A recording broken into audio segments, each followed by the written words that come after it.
Hello friends, कलोपासकच्या या भागात मी अलका आपलं सगळ्यांचं स्वागत करते.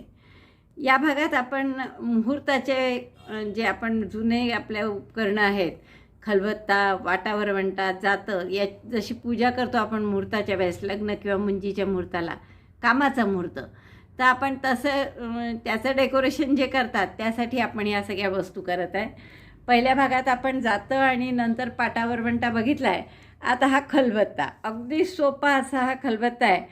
तर आपण या फक्त 8 ग्रॅम लोकरीत झालेला आहे आणि आपल्याला याची खालची डायमीटर जी आहे, रुंदी ती 1.5 इंच आहे आणि उंचीसुद्धा थोडंसं 1.6 इंच वगैरे. तर मला वाटतं इतकं सुंदर दिसतं आहे हे छोटं छोटं. आणि जरी तुम्हाला लग्नाच्या मुहूर्ताला म्हणून करायचं नसेल तरी तुम्ही आपल्या लहानशा लेकीसाठी खेळभांडी जी असतात भातुकलीची, तर त्यातसुद्धा तुम्ही हे करू शकता. या कारणाने आपल्या जुन्या उपकरणांचा नवीन पिढीला ओळखसुद्धा करून देता येईल. मला वाटतं खूपच आवडेल तुम्हाला हे करायला. जातं, पाटावर वंटा आणि खलबत्ता तिन्ही तुम्ही कराल याची मला खात्री आहे. चला तर मग पटकन व्हिडिओ पाहू, पण त्याआधी थंब दाबून लाईक करा, शेअर करा आपल्या मित्रमैत्रिणींना. चॅनल अजूनही नसेल सबस्क्राईब केलं तर प्लीज चॅनल सबस्क्राईब करा. चला तर मग पटकन पॅटर्न पहा आणि करायला सुरुवात करा. हा खलबत्ता करण्यासाठी हा रंग तोच रंग घेतला आपण जात्याचा आणि पाट्यावर वंट्याचा जो आहे तो, कारण तसा लोखंडाचा असतो. काळा करायला पाहिजे पण काळ्यावर काळा दिसत नाही नीट, मग ते म्हणून मी थोडं या रंगाचा घेतला आहे. तर मॅजिक लूपमध्ये 6 सिंगल क्रोशे करा. आधी एक चेन करून मॅजिक लूप केला, हातावर एक चेन केली, सिंगल क्रोशे 6, 1 2 3 4 5 6. दोरा ओढून मॅजिक लूप बंद करा आणि पहिल्या टाक्याशी स्लिप स्टिचनी जोडून घ्या. म्हणजे हा राऊंड झाल्यावर आपले टाके आहेत 6.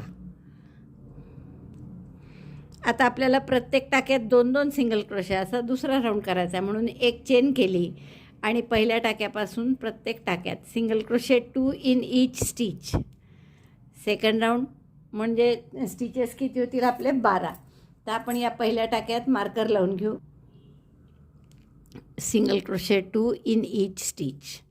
हा राऊंड पूर्ण करा. असा प्रत्येक टाक्यामध्ये 2-2 सिंगल क्रोशे मुके खांब.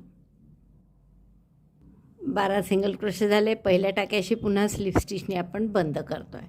आता तिसऱ्या राऊंडला काय करणार आपण की एका टाक्यात एक सिंगल क्रोशे आणि पुढच्या टाक्यात 2, म्हणून पुन्हा एक चेन केली, single crochet 1 in 1 stitch, single crochet 2 in next. Repeat this 6 times. 6 वेळा करा असं. एका टाक्यात 1, पुढच्या टाक्यात 2, म्हणजे सायंत्रिक 18 टाके होतील आपले. तर हा राऊंड असा पूर्ण करा. 18 सिंगल क्रोशे झाले आहेत आपले करून. पहिल्या टाक्याशी पुन्हा आपण स्लिप स्टिचनी जोडतो आहे. आता पुढच्या ओळीत काय करणार आपण, 2 टाक्यात एक सिंगल क्रोशे आणि पुढच्यात 2. पुन्हा एक चेन केली मी, सिंगल क्रोशे 1 इन 2 स्टिचेस, 1 2. 2 टाक्यात एक सिंगल क्रोशे केला आणि पुढच्या टाक्यात 2 करायचे. Single crochet 1 in the same stitch, single crochet 2. 2 टाक्यात एक आणि पुढच्या टाक्यात 2, असं 6 वेळा करा, म्हणजे 24 टाके होते. राऊंड पूर्ण झाला आपला. 24 टाके झाले आहेत आणि आपण पहिल्या टाक्याशी स्लिप स्टिचनी जोडतो आहे. आता 5व्या राऊंडमध्ये काय करू आपण, एक चेन परत. आता 3 टाक्यात एक सिंगल क्रोशे करा आणि पुढच्या टाक्यात 2, म्हणजे आपले असं 6 वेळा केलं की 6 पंचे 30 टाके होतील. Single crochet 1 in 3 stitches, place marker in the first stitch and single crochet 2 in next. या टाक्यात 2 सिंगल क्रोशे करायचे, 1 आणि त्याच टाक्यात सुई घातली परत 2. 6 वेळा करा असं, म्हणजे 30 टाके होतील. आज ओळी झाल्या आहेत आणि आपले 30 टाके झाले आहेत हे. आता पुढच्या ओळीत काय करणार आपण की बॅक लूपमध्ये पुढची ओळ करायची आपल्याला. ते एक चेन करा आणि असा जसा हा व्ही आहे टाका, म्हणजे तर या व्हीचे 2 भाग आहे, इकडचा समोरचा आणि हा मागचा. तर फक्त मागच्या टाक्यामध्ये आपण सुई घालून असा फक्त आपण राऊंड करणार आहे प्रत्येक टाक्याच्या मागच्या भागात, म्हणजे बॅक लूप म्हणतो आपण त्याला. Single crochet 1 in back loop of each stitch, 1 2. प्रत्येक टाक्याच्या मागच्या भागात एक सिंगल क्रोशे, 3. तर असं प्रत्येक टाक्यात बॅक लूपमध्ये एक सिंगल क्रोशे करा. टाके तेवढेच राहतील, 30चे 30. Single crochet 1 in back loop. हे पहा, व्ही असा टाका, त्याच्या मागच्या भागात सुई घालून सिंगल क्रोशे करायचा. पुढचंही तसंच प्रत्येक टाक्याच्या मागच्या भागात सुई घालून एकच थ्रेड येतो अशी सिंगल क्रोशेची ओळ करा. म्हणजे हे समोरचे जे टाके आहेत ते तसेच राहतात, अनवर्क दिसत असेल तुम्हाला एक एक टाका असा. पहिल्या टाक्याशी स्लिप स्टिचने जोडून घेऊ. आता पूर्ण टाक्याशी म्हणजे बॅकलूपमध्येच जोडा, पण आता पुढचा रो आपल्याला पूर्ण टाक्यात करायचा आहे. तर आता आपलं परत एक चेन करू आणि आता हा रो काय आहे, तर प्रत्येक टाक्यात एक एक single crochet. Chain 1, single crochet 1 in each stitch, not now in back loop. पूर्ण टाक्यात दोन्ही भागात सुई घालायची. 5 दोन्ही टाक्याचे भाग घेतले आणि मग सिंगल क्रोशे करायचे. टाके 30च्या 30च राहतील. Single crochet 1 in each stitch.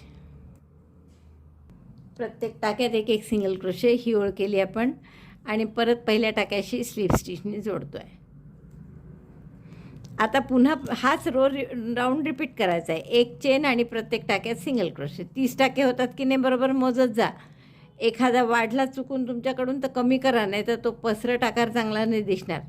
प्रत्येक टाक्यात एक एक सिंगल क्रोशे. आणि अशी आता ही ओळ किती रिपीट कराल, तर पूर्ण उंची याची साधारण 1.5 इंच होईपर्यंत रिपीट करा. हे 1.5 इंच आहे तर 1.5 पावणे 2 लागणार आपल्याला. पावणे 2 इंच होईपर्यंत ही उंची हाच राऊंड रिपीट करा. इतकं झालं आहे माझं प्रत्येक टाक्यात एक एक सिंगल क्रोशे करून. आणि तुम्ही जर आता याची उंची पाहाल तर बरोबर 1.5 इंच झालेली आहे. तर 1.5 इंच झाल्यामुळे आपण आता इथेच थांबू. मी बंद करते हे, हा दोऱ्यानंतर हाईड करून घेते. हा आपला खल आता पूर्ण तयार झाला आहे. आता बत्ता कसा करायचा हे बघू आपण. तुम्हाला हवं असेल तर तुम्ही यात शेवटची ओळ अशी स्लिप स्टिच जरी कॉर्डनी किंवा साधी याही रंगाने पुन्हा करू शकता. बत्त्यासाठी आपण मॅजिक लूपमध्ये आता काय करू, एक चेन आणि 6 सिंगल क्रोशे करा आधी. In magic loop chain 1, single crochet 6, 1 2 3 4 5 6 6 single crochet केले. हे बंद करून घ्या.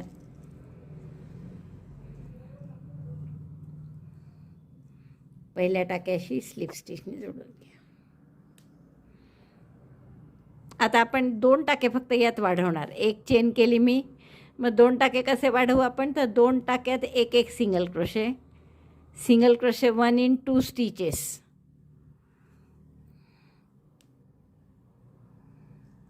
And single crochet 2 in next. 2 टाक्यात एक एक सिंगल क्रोशे, पुढच्या टाक्यात 2, 1 2. एक टाका वाढला, परत एकदा असंच 2 टाक्यात एक एक single crochet. Single crochet 1, single crochet 1 and single crochet 2,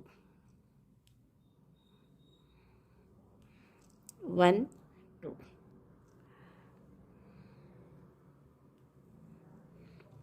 बंद करून घ्या परत.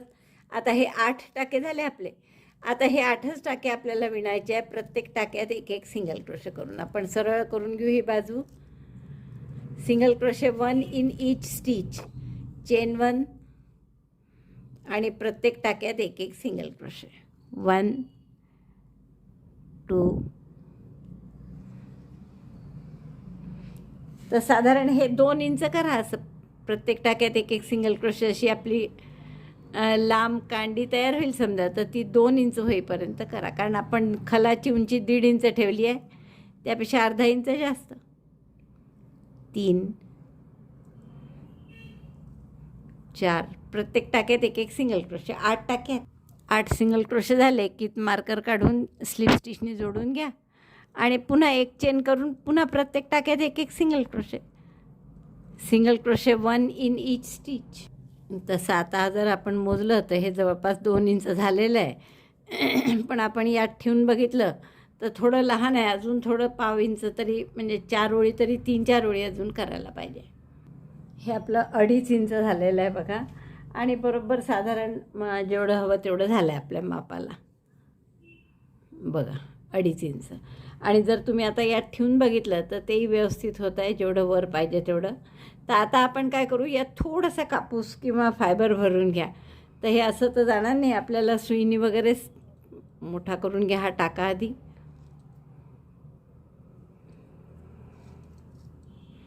तसं भरलं नाहीच फायबर तरी काही बिघडत नाही, पण थोडंसं आपण भरून बघू. आणि कापूस नका भरू, कापसाने सगळा त्याचा आकार बिघडून जाईल. कारण फायबर असेल तरच भरा, नाही तर तसंही ठेवलं चालेल. आपण 1.5नीच केलं आहे त्यामुळे घट्टच आहे ते सगळं.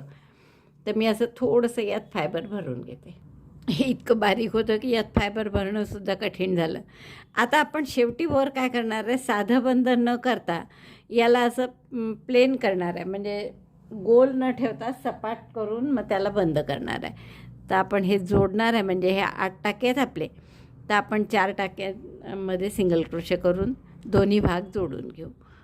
एक चेन केली मी, दोन्हीकडचे 2 एक एक टाका घेतला, दोऱ्याचा वेढा घेऊन टाका काढला, सिंगल क्रोशे केला, 2 आणि हा 3.